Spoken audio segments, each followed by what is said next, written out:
ان اللہ وملائکتہ یصلون علی النبی.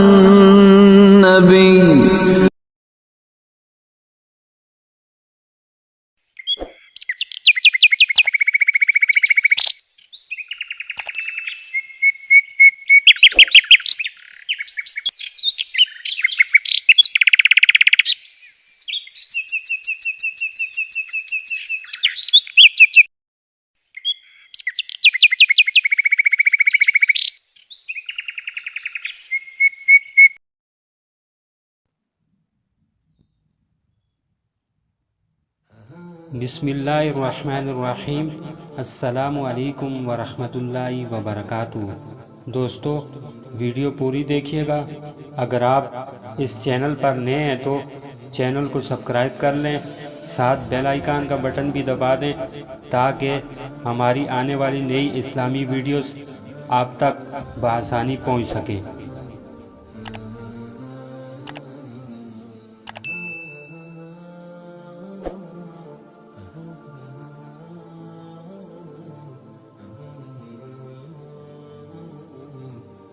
فضائل سورہ محمد صلی اللہ علیہ وآلہ وسلم.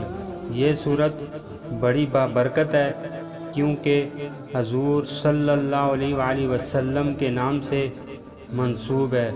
جو شخص اسے روزانہ ایک مرتبہ پڑھنے کا معمول بنا لے اسے حضور صلی اللہ علیہ وآلہ وسلم کی ذات گرامی سے محبت پیدا ہو جائے گی، کیونکہ حضور صلی اللہ علیہ وآلہ وسلم کی محبت اصل دین ہے، اور جسے حضور صلی اللہ علیہ وآلہ وسلم کی محبت حاصل ہو جائے وہ سمجھے کہ اسے دنیا کی بڑی سعادت حاصل ہو گئی. اگر کوئی شخص اسے نماز تہجد کے بعد 3 سال تک پڑھنے کا بلا ناغہ معمول بنائے تو اسے دنیا میں بے پناہ عزت حاصل ہوگی، اور جہاں بھی جائے لوگ اسے رفعت کی نگاہ سے دیکھیں گے، گویا کہ گھر بار میں اسے ہر لحاظ سے بلند مرتبہ حاصل ہوگا. اگر کسی شخص کو کوئی ایسا کام درپیش ہو جو بظاہر ہوتا ہوا نظر نہ آتا ہو، اسے چاہیے ہر جمعہ کو چند مرد یا عورتیں اکٹھے کرے اور اس سورت کو 11 مرتبہ پڑھائے. اس کے بعد حسب توفیق جو میسر آئے ان پڑھنے والوں میں تقسیم کرے. 7 جمعوں تک ایسا ہی کرے، انشاءاللہ مشکل سے مشکل کام بھی حل ہو جائے گا. یہ سورت دشمنوں پر فتح پانے کے لیے بھی بہت مؤثر ہے. اگر کسی شخص کو کوئی دشمن تنگ کرتا ہو تو اسے چاہیے کہ 40 دن تک اس سورت کو 11 مرتبہ نماز عصر پڑھے.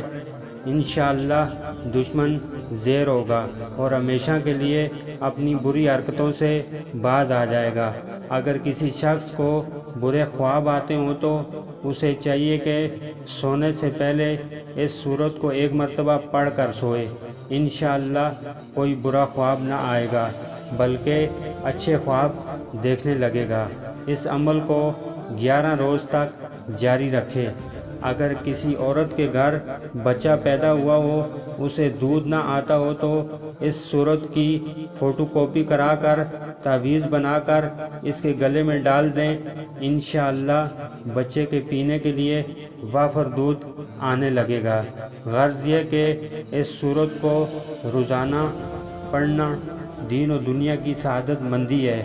اللہ تعالی ہم سب کو عمل کرنے والا بنائے. اچھی بات دوسروں تک پہنچانا صدقہ جاریہ ہے.